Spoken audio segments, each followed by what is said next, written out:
High-level advisors close to then presidential nominee Donald Trump were in constant communication during the campaign with Russians known to U.S. intelligence. This is according to multiple current and former intelligence, law enforcement, and administration officials.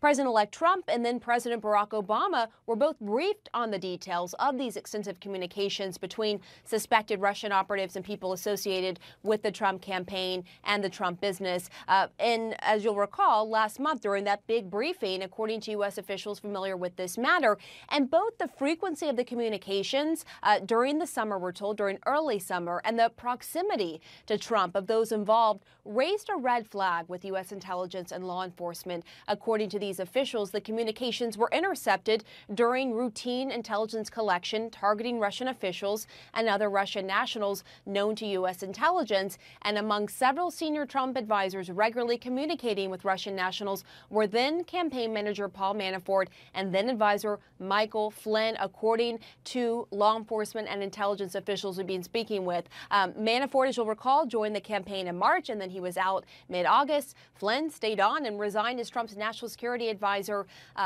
until last night. That's when he resigned.